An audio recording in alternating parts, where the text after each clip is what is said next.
Hello students, a very warm welcome to the YouTube channel of analyst IAS. So हमारा आज का topic जो discussion के लिए वो स्टेटस है ग्लोबल स्लेवरी का। इंडिया में क्या है, ये एक मॉडर्न स्लेवरी का कॉन्सेप्ट है। We'll see about this modern slavery, then what is global slavery index, then highlights क्या हैं, क्या क्या इसके की टेकअवेज हैं इस रिपोर्ट से। आफ्टर दैट इंडिया में लॉज क्या है मॉडर्न स्लेवरी को लेके। After that will be discussing our today's prelims practice question based around this topic. Let's start with news. So एक रिपोर्ट है जिसका नाम ग्लोबल स्लेवरी इंडेक्स 2023 है। ये वॉक फाउंडेशन ने रिलीज किया है और इसमें हाईलाइट होता है कि जो मॉडर्न स्लेवरी है वर्ल्ड वाइड, ये काफ़ी इंक्रीज हो रहा है। जो फिलहाल नंबर है वो लगभग 50 मिलियन लोग ऐसे हैं जो मॉडर्न स्लेवरी में है। ये है कि अभी हम देख लेते हैं। और एक अलार्मिंग राइज हुआ है पिछले 5 सालों में, लगभग 25% लोग ऐसे हैं जिनका इसमें राइज हुआ है। So what is modern slavery basically? Various practices जैसे कि फोर्स्ड लेबर हो गया, फोर्स्ड मैरिज हो गया, डेप्ट बॉन्डेज हो गया, कमर्शियल सेक्सुअल एक्सप्लॉयटेशन हो गया, human trafficking, slavery right practices, sale and exploitation of children in cities और in rural areas. So it involves situations जहां पे वायलेंस होता है, deception of prevalent individuals from they can't refuse, neither they can leave.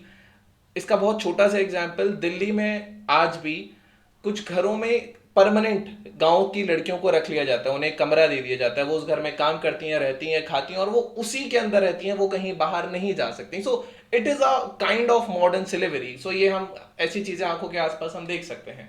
So modern slavery बहुत devastating होता है consequences इसके individual पे, कम्युनिटी पे, सोसाइटी पे, मेंटल हेल्थ पे। ये ह्यूमन राइट्स का सीधा सीधा वायलेशन है, मानवीय नहीं है।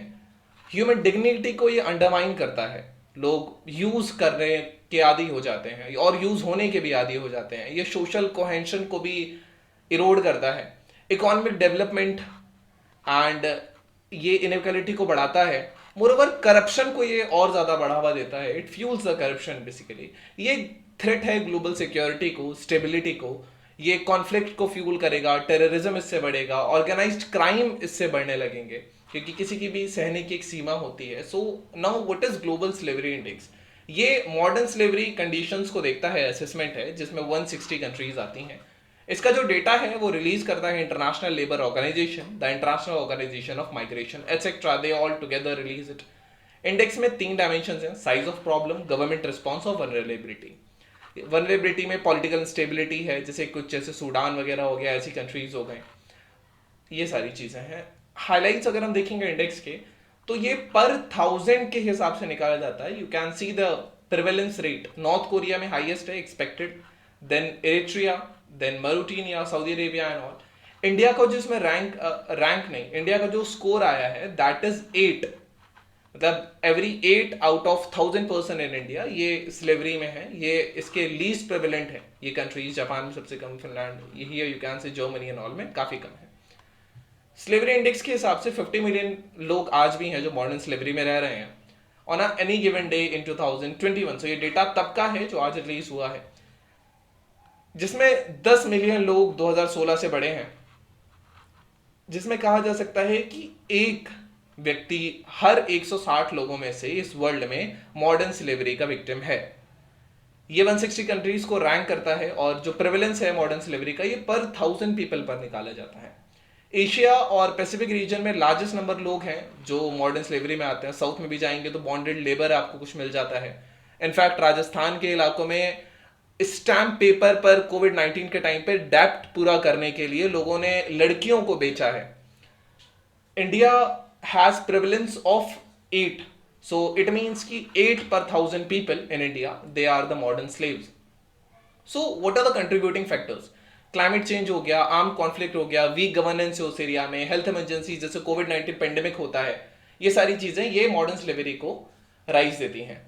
और G20 नेशंस जो हैं, फिलहाल इंडिया जिनका प्रेसिडेंट है, इसमें more than half of all people living in the world, इसमें जो मॉडर्न स्लेवरी के मोर देन हाफ लोग हैं ये इन कंट्रीज में मिलते हैं, क्योंकि प्राइमरली यहाँ इंपोर्ट होता है प्रोडक्ट्स का। लगभग अगर इन टोटल देखा जाए तो $468 बिलियन का कंट्रीज ने इंपोर्ट किया है।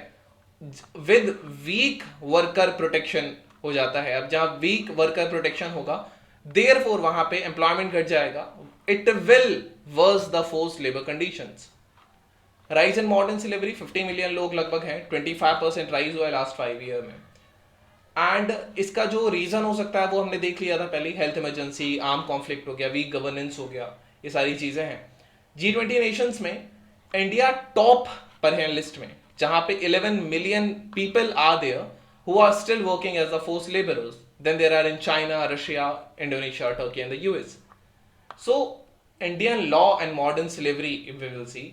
सो इंडिया का आर्टिकल 23 हमारे कॉन्स्टिट्यूशन का जब 1949 में बना था, तो इसने स्पेसिफिकली इस आर्टिकल में it has ban the trafficking and human beings and moreover forced labour is band. Supreme court ने भी जो non payment of minimum wages है आर्टिकल 23 के अंदर, ये भी फोर्स्ड लेबर के अंदर ही आता है। देन एक बॉन्डेड लेबर एबॉलिशन एक्ट है 1946 का। इंडिया पहली कंट्री थी साउथ एशियन रीजन में जिसने ये लेजिस्लेशन एनेक्ट किया था against the bonded labour in the year of 1976। ये बॉन्डेड लेबर, फोर्स लेबर को प्रोहिबिट करता है, और ये सारी जो है ये रिस्पॉन्सिबिलिटी स्टेट गवर्नमेंट की होगी विजिलेंस कम्युनिटीज बनाने की। देन ये एक्ट 1985 में इसको दोबारा अमेंड किया गया, जिसमें कॉन्ट्रैक्ट वर्कर और माइग्रेंट वर्कर्स को इंक्लूड किया गया था। ऑल्सो इंडिया की एक central sector scheme for rehabilitation of bonded labour है, जिसमें एक पार्ट फाइनेंशियल असिस्टेंस देता है, दूसरा रेस्क्यू का काम है। So these are the things in it. Then national human rights commission है, 1997 में ये बना था, और इसका एक बहुत इंपॉर्टेंट रोल रहा है जो इम्प्लीमेंटेशन है bonded labour system abolition act का, इसको मॉनिटर करना, मोरओवर ये इंश्योर करना कि जो डायरेक्टिव्स हैं सुप्रीम कोर्ट के उनको सेंटर और स्टेट गवर्नमेंट्स फॉलो करें। सो ये नेशनल ह्यूमन राइट्स कमीशन होता है। Now let's discuss our today's prelims practice question. So prelims practice question अगर हम फर्स्ट देखेंगे, which of the following indicators is used in the global gender gap index? Health, education, economic status, political empowerment. Select from the below. Only one, only two, only three, or four. So we'll go with the trend of UPSC in framing our questions.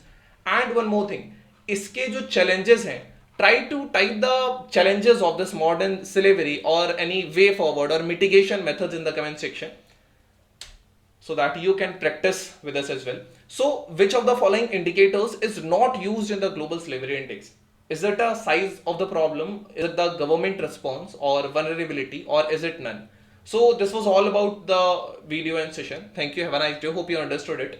If you're new to the channel, subscribe so you can get our notifications on a daily basis. Stay tuned with Analyst IAS for your better preparation.